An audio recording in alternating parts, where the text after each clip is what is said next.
皆さんこんにちは。J&E チュータリングの古山です。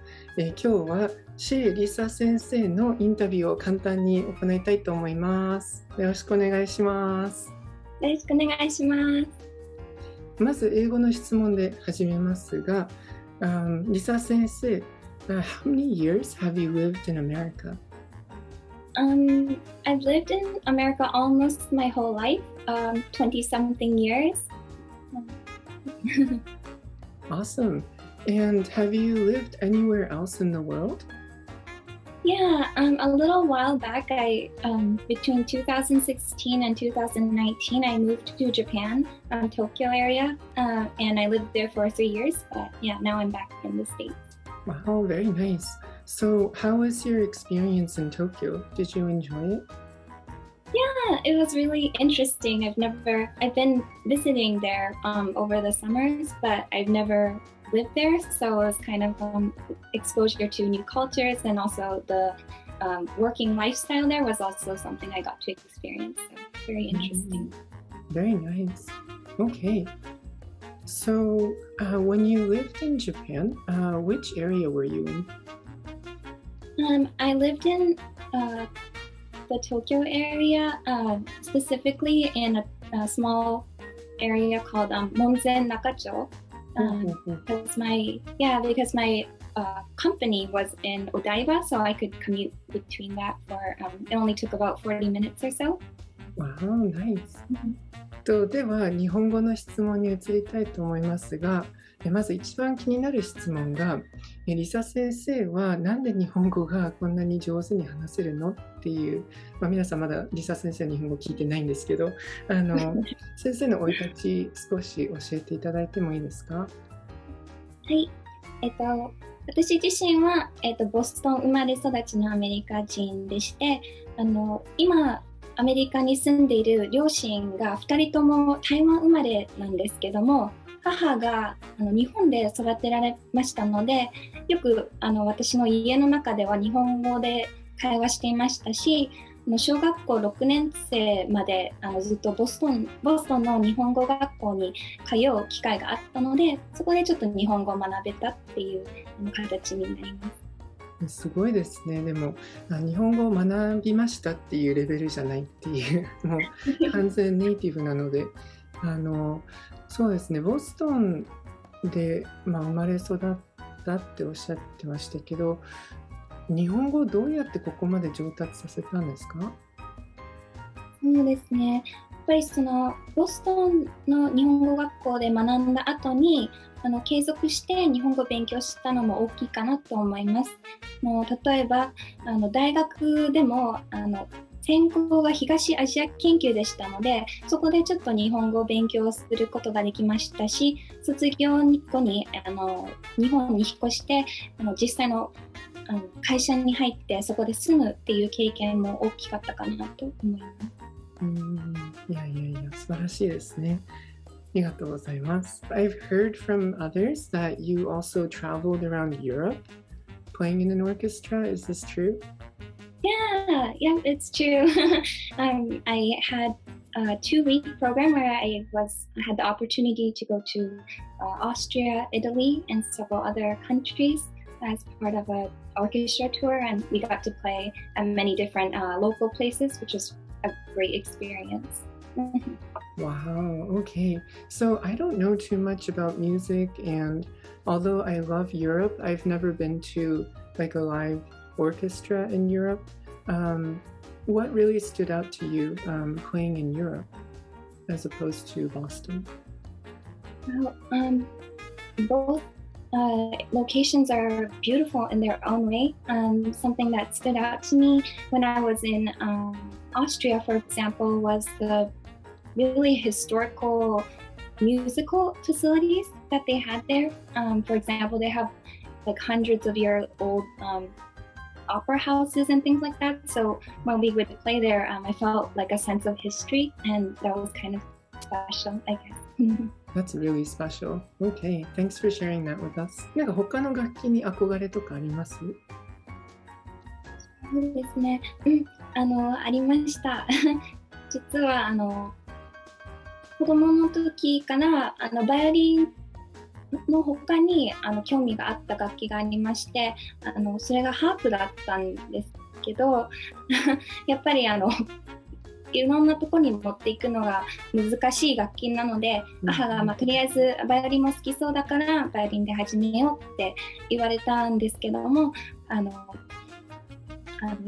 また将来にもし弾ける機会があればまたハープとかにも挑戦したりしたいと思います。すごいですね。ハープですか。あんまり持ち歩いてる人見たことないんでボストンだとバークリーコレッジとかすごい有名で、よくシンフォニーのあたりとかでも楽器担いでる人見るんですけど、ハープはまだないですね確かに重そうですねなんかローラーでゴロゴロ階段が多分階段きついですね、あれすいません、どうでもいい話ですけどでも本当は将来にぜひぜひハープとのなんか再会があるといいですね。言語の壁にぶつかったことってあります？はい、ありました。私、日本でお仕事をさせていただく機会があったんですけども、その会社で通ってる際に、お客様や上の方、上層部の方とのメールとか会話で初めてビジネスで使う日本語、いわゆる敬語ですね、を使わなければなりませんでした。それが最初はすごい慣れるのに苦労しましたが、その経験によってもっと、日本のビジネスマナーとかよく深く理解することができたので、すごい役立ちましたし、その経験をすることができて本当に今は感謝していましたが、当時は結構難しかったですよね。アメリカって敬語がないので楽っていうイメージが強いと思うんですけど、でもやっぱりビジネスメールになったり、先生とか教師、やっぱり自分より上の方にメールするときはもう全然違うので、それなりにやっぱり難しいと思うんですけど、日本語はもう全然別ですよね。違うレベルの難易度がI'm sure that living in Japan is totally different from just visiting for fun. But what was like your favorite discovery about living in Japan? Yeah, I think one thing that I was really interested in is how closely people are connected in Japan, because kind of partially because of the geographical layout of it.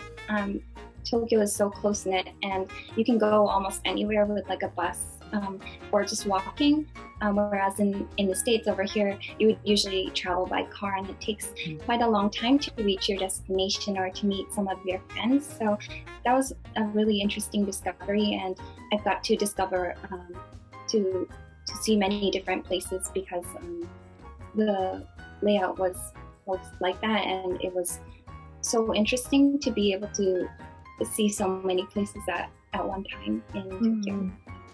Yeah, I think a lot of my students from the big cities, especially Tokyo or Osaka, that's what they mention that they miss. I think the freedom that it allows people without licenses or people who don't like driving is just amazing in Japan. I don't know, just going from one station to the next, there's so many things to explore. And there's a lot of fun things to do with friends. So yeah, that is something that I really look forward to in Japan too when I visit.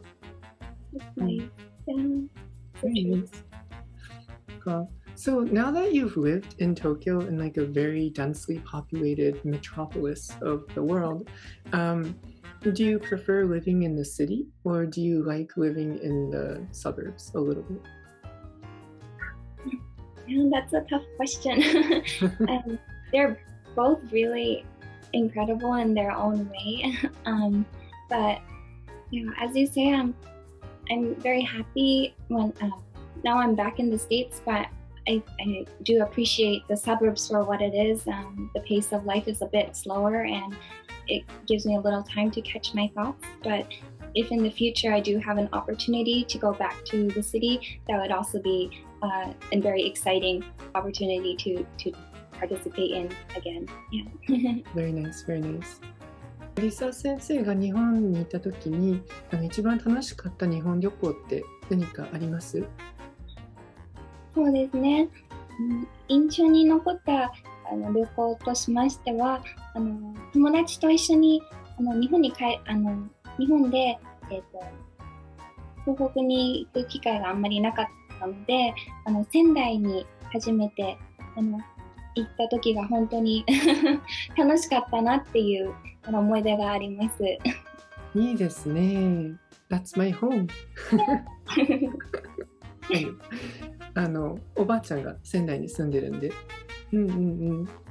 生徒さんの中でもなんか東北、特に仙台、秋田、山形あたり旅行に行くって言ってくれるとすごい嬉しいんですね。生徒さんみんなほとんど東京から下に住んでるんでざっくりですけどはい、じゃあ仙台どの辺が良かったですか？そうですね、もちろんずんだシェイクとかお餅とかすごいいろんな美味しい食べ物もトライできましたし、あと自然が本当に豊富で美しかったっていうのは記憶にあります。例えば友達と一緒にボートライドで松島っていうサイトに行けたんですけども、本当に綺麗な島が浮いててちょっと神秘的な光景ですごい綺麗でした。すごいですね。What percentage of you is Japanese and what percentage of you is American inside? That's a really interesting question. I always think about it because I feel like it changes day by day how much I feel I'm American and Japanese inside. Maybe you can relate. Yeah, I would say that because I am American. I was born in the States and I grew up here. But I am majority American, of course, maybe 70-80% perhaps. But inside, the other side, I would be probably 20-30% Japanese or just multicultural in general. Like my Asian side would all be included in that part. So I would say that's the general ratio maybe. Gotcha. Very cool. Yeah, I think a lot of bilingual people can relate to our feelings because like when you or I go to Japan and speak Japanese, immediately people think, oh, you must be Japanese or your Japanese is really good. And then we'll do something that's not quite Japanese. And then it's like, huh? Yeah. So how did you deal with that growing up? Like, sometimes there's an inner conflict, right? It's like, am I American? Am I Japanese? Am I something else? Am I half? But how did you deal with that? Yeah, that's something I always thought about when I was growing up. Like, I guess the thing that encouraged me a lot was talking to people like you and other multicultural people or bilingual people who could really understand what I was going through, and I'd ask them like advice on how to deal with things, which was really, really helpful. And over time, I guess it's just I've come to realize that everybody is a little bit different in their own way, so whichever way you choose to express your multicultural background there is no right or wrong answer. So I would hope that everyone who is kind of like similar like us would be able to just express it the way they want to. Wow, that was very nicely said. Yeah, I think I'm always curious about that. So for people that know me, like my students, I sometimes ask them like, do you think I'm American or Japanese? And then I'm actually really happy when they say, I think you're half. Like kind of both. That's, to me, it's a compliment. And of course, if they said I'm mostly Japanese or mostly American, that's good too. I don't really know what I am either. So like you said, it's a multicultural kind of mashup of all kinds of good stuff. So では、今日のインタビューはここまでですが、リサ先生、本当にありがとうございました。ありがとうございました。はい。ではまた、see you next time. バイバイ。